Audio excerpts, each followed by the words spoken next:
And welcome to the Ruby Tuesday. My name is Ruben, and this is my review for Netflix's original series, The Mire.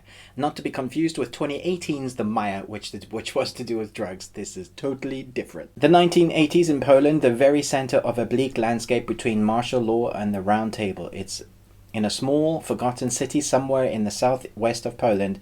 There is a brutal double murder, a young prostitute and a local communist activist. At the same time, teenagers also commit suicide. This is a very interesting one. It's actually my first Polish series I've watched. There are 5 episodes, so it's not very long. They're about 45 minutes long. I would say the protagonist in this, you have the old journalist, the new journalist, and it's a very cat and mouse game.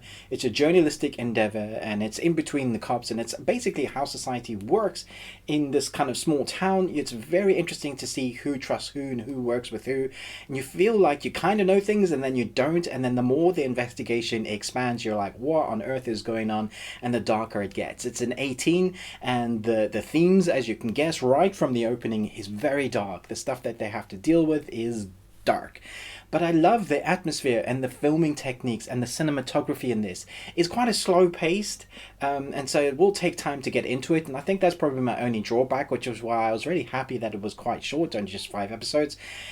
If you can get through it, I think you'll find it the investigation side and the story that kind of leads to that moment in the end, which I'm still confused about. Maybe you can explain it to me. It's very interesting, and I like the way it's shown. There's a mystical element to this whole series. The way it's filmed, very dark and moody, noir almost. I love the color palettes, very broody. It will take you down a notch. You might need to watch something else happy. If you have any other Polish series for me to watch, I'll be very interested to watch, because if this is the sort of caliber that they do, I think the Polish series are fantastic. It's very good, but it's slow in pace. You have to settle into your couch and get ready to how they want to tell you this story. I'm sure that's not the case for all series, but this one particularly I think works because of the relationship or non-relationship, the kind of bickering in between the two, and as you get to know what's going on behind the scenes without doing spoilers, you kind of choose who you like more, I guess. It's safe to say that there are a lot of turns in this series that I wasn't expecting, which I think is fun, because normally you can guess plot points for plot points. There's normally some beats that you'll know what's happening, and this I wasn't quite sure what was happening, and most of the way you think you know where it's going, and then it goes a completely different section. One of the bright points with the cinematography is the tones, the score. Very dark and somber. The way it drives the story at times when it's kind of doing their dialogue scenes or non-dialogue scenes, when they're investigating and there's something something dark happening. I loved what they did there. There's also really interesting, I never talk about the title transitions from one moment to the next. The way they do that, the editing is very tight. So just from a standpoint of how they've made it, I think it's very interesting. I don't know if I want to watch the second season because of how it's drawn out. If they could make it concise, maybe a bit more action-y, I guess, although I don't know if this type of series works. Action-y, that's not even a word, is it? If you don't have things to watch at the moment and you're like, should I try it?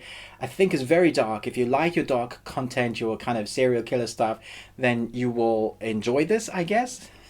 But it's very different. You do have to read, and I would say watch the original language. I think subtitles are always better. You get that nuance, you get the better acting, you get to understand the inflections and the tones of what the actors are trying to portray at that moment, and I think you can only get some of that in dubbing. If the dubbing actors are very good, then you might get some of that, but it's very hard to know what they were trying to, what direction they would give.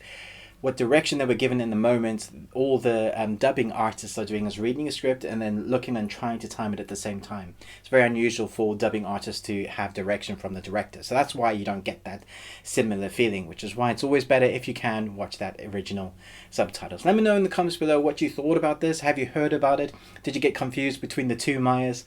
I know it's quite easy. This is a Netflix original series, but only because they've bought the rights for it. This originally came out in 2018 and is only now being dropped on Netflix, so I presume it came out in Poland in 2018, and now the rest of the world in all its glory are going to see this series. Do chat to me in the comments below. Let me know what you thought about it. Thanks so much for watching this review, but most of all, until next time, remember, live long on Tuesday.